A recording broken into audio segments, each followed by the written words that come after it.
guys, one of the most misunderstood consoles of our time. Behind its failure is Nintendo's wholesome attempt to make something truly loving for a whole family. I argue that the Wii U represented a heartfelt moment of Nintendo's core values: creativity, community, and playful experimentation, which since then have been abandoned in pursuit of short-term profits by becoming a substitutable good. But what really happened to the Wii U? Since 2010, Nintendo has struggled with growing competition from smartphone and electronic games, leading to a performance decline. The Nintendo 3DS, launched in early 2011, saw poor sales and a steep price cut within 6 months, resulting in hardware losses. The Wii U performed even worse. Only 57,000 units were sold in the US in January 2013, compared to 435,000 with the Wii. Weak global sales forced Nintendo to lower its 2013 forecast and led to a 51% drop in sales between March and June. CNN covered the reveal and reactions of the Wii U, starting with joy to pessimism. The price seemed to be a controversial one. It reminds me of the Switch 2, but somewhere in favor, for reasons like the PS3 was $599 at the time of launch, and games like Zombie U was exciting to fans. Overall, the Wii U was controversial, and once it was released, it fell mostly into pessimism. So the main values that the Wii U had was family, creativity, social, lateral thinking with weather technology. We'll get into these one by one, and lateral thinking, that's a special topic for later. But basically, first we'll be getting into family, and as we go through each value, I want to introduce this quote: Nintendo's perceived quality and brand image remain higher than their competitors, reinforcing that positive brand equity can act as a defense mechanism for underperforming products. This sort of just talks about why the Wii U was still successful in being what it's supposed to be. It's time for a whole new Nintendo experience. Wii owners and newcomers alike, it's time to play Wii U. Wii U is an entirely new technology and true successor to Wii. An exclusive library of games means unique spins on that classic Nintendo fun. Like multiplayer with all your friends and family in games like Super Mario 3. So we'll just stop here for a second and look at this Wii U reveal trailer. Soon we'll be watching the Nintendo Switch one to see the main differences, but I'd like to just emphasize what the video was showing and representing, and that is, of course, family values, and we'll be getting into more values, so keep on considering this video. But yeah, as you can see in the video, a bunch of families are together, friends are together, and it's overall a huge emphasis on the Wii U, and it's important for us to note this, especially when looking forward on new consoles, even the Switch 2.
So yeah, let's get into the differences. So the main difference is the values on family.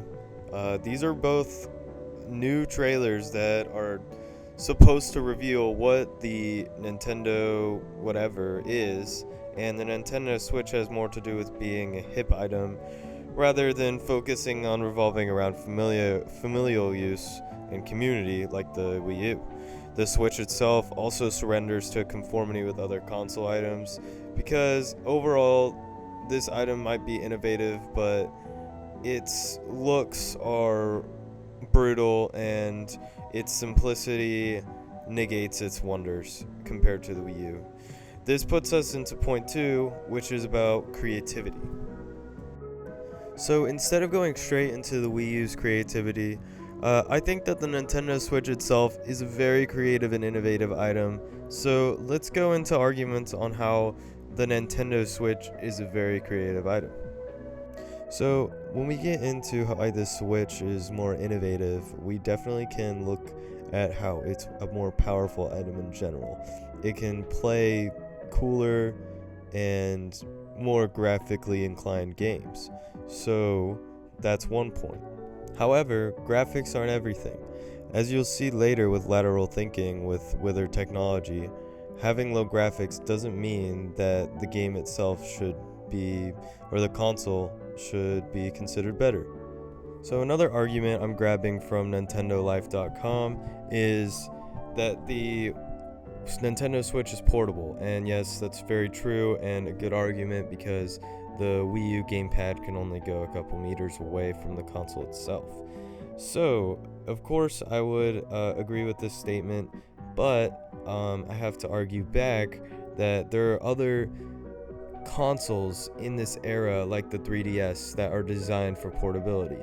And so, yes, the Wii U would be good if the gamepad could go farther, but that's not what it's supposed to be, and it allows itself to emphasize family and family values. And so it's creative in that it supports the family and keeps people together. There's one more thing that the Wii U does that the Nintendo Switch has yet to even touch, and that is the application Miiverse.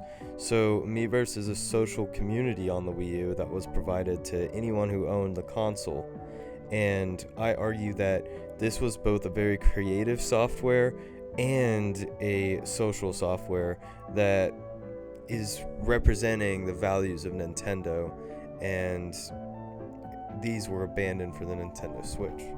As you've been seeing on the screen, there are several features that allow people who own the console to interact with each other. So, of course, there's the chatting system and drawing and all of this stuff, along with features such as communicating inside games, allows people to chat from across the world. Nintendo has yet to have such a refined system that allows people to easily communicate. There are other apps that the Wii U have as well that do a great job on representing social values and creative values. So what is lateral thinking with technology, and how does it relate to the Wii U? Lateral thinking with withered technology is using older, well-understood technology in creative, unexpected ways to create something new, fun, and accessible. The Wii U didn't have much capabilities compared to its competitors at the time. With lower specs and such, the Wii U focused on the software ecosystem to represent its own sort of lateral thinking with withered technology. Features like Miiverse and Wii Street weren't groundbreaking, but added to the sense of community. It also featured its own games. A console that has its own brand games is something not found anywhere else but inside Nintendo, which makes them independent with their technology, rather porting games from whatever next-gen console that has the best features. The Nintendo Switch, when comparing this to new-gen consoles such as that, we can consider the Switch 2 as well to focus on our point of Nintendo's abandonment of past values. Nintendo is and has been focusing on improving the console's hardware capabilities in order to catch up with competitors like the Steam Deck and the upcoming handheld PlayStation. Nintendo rushes to stay in the standards of technology around them instead of holding on to the lateral thinking they once valued. Dropping this caused them to let go of fun social features, customization, and all types of ideas that could be implicated on their withered console, the Switch. Instead, they decided to make a new Switch with better features. Making a creative software ecosystem, again, would let them maintain many of their values from before with the Wii U that they held. Looking forward, the Switch is innovative in its own way, but overall, I don't believe it's a great console because of its overall ignorance to what the Nintendo's mission statement was in the past. Breath of the Wild, Ring Fit, and Labo show creative potential, but honestly, these were exceptions, not the platform's foundation. The Wii U's built-in ecosystem encouraged creativity by default, and I really hope that the Nintendo Switch 2 will try to add its own sort of creativity, even though it comes out in a month or two. I hope that they try to bring back some of the values that they had once before. The Wii U wasn't a commercial success, but it embodied something even rarer in modern gaming, a company that prioritized joy, connection, and experimentation.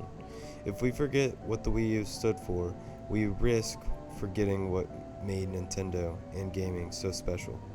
For future directions, I think that more research on community platforms like Miiverse affecting player well-being would be cool, and the potential of in-console creativity in future Nintendo platforms, including apps like Miiverse and other stuff. But yeah, that's it. Thank you.